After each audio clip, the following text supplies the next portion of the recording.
Phase 1 is 1 kilometre. अब बताया वो अनंतगिरी हिल्स से 21 kilometre still Gandhi this thing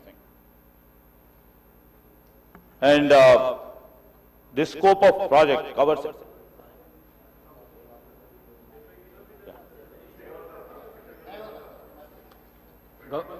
గౌరవ ముఖ్యమంత్రి గారు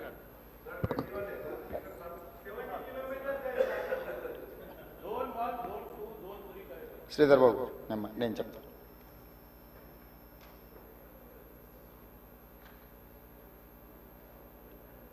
చాలామంది సభ్యులు మూసీ నది పునరుద్ధరణకు సంబంధించి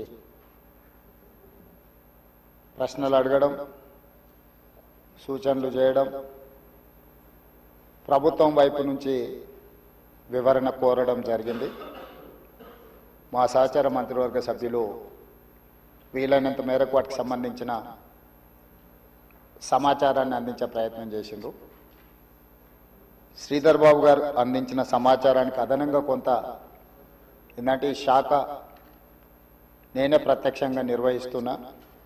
చాలా సందర్భాలలో ఈ సమీక్షలో కానీ కన్సల్టెంట్స్తో కానీ అధికారులతో కొన్ని నెలల తరబడి సమీక్షలో నేను ఉన్నా కాబట్టి నాకు కొంత అదనపు సమాచారం తెలుసు.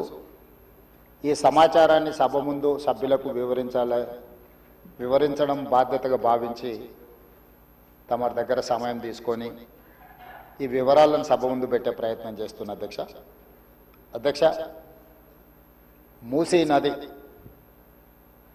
వికారాబాద్ జిల్లా అనంతగిరి కొండల్లో మొదలయ్యి నల్గొండ జిల్లా వాడపల్లి దగ్గర కృష్ణానదిలో కలుస్తుంది. దాదాపుగా అనంతగిరి కొండల నుంచి వాడపల్లి వరకు 240 కిలోమీటర్లు మూసీ నది ప్రవహిస్తుంది. ఈ మూసీ నది మూసీ ఒకటే లేదు అధ్యక్ష, ఇందులో ఈసా నది కూడా ఉంది. मेरे ख्याल से अकबरुद्दीन साहब को पता है, उस्मान सागर से नीचे भापू घाट तक मूसी नदी आएंगे. हिमायत सागर के ऊपर ईसा नदी है, वो नदी आके भापू घाट में, ये दो नदियों का संगम, इसीलिए भापू घाट वहां बना है. కన్యాకుమారి దగ్గర 2 సముద్రాలు 2 నదుల యొక్క సంగమం దగ్గర మహాత్మా గాంధీ గారి అస్థికలు ఏ విధంగా పెట్టినరో ఈరోజు వికారాబాదులో మొదలయ్యే మూసా, రంగారెడ్డి జిల్లాలో ఇతర ప్రాంతాల నుంచి మొదలయ్యే ఈసా నదికి సంబంధించి హిమాయత్ సాగర్ ప్రాజెక్ట్ ఉంది. మూసీ నదికి సంబంధించి ఉస్మాన్ సాగర్ ప్రాజెక్ట్ ఉంది, అంటే గంటిపేట ప్రాజెక్ట్. ఈ 2 నదులు వచ్చి లంగరౌజ్ దగ్గర ఏదైతే బాపు ఘాట్ ఉందో అక్కడ ఈ 2 నదులు కలుస్తాయి.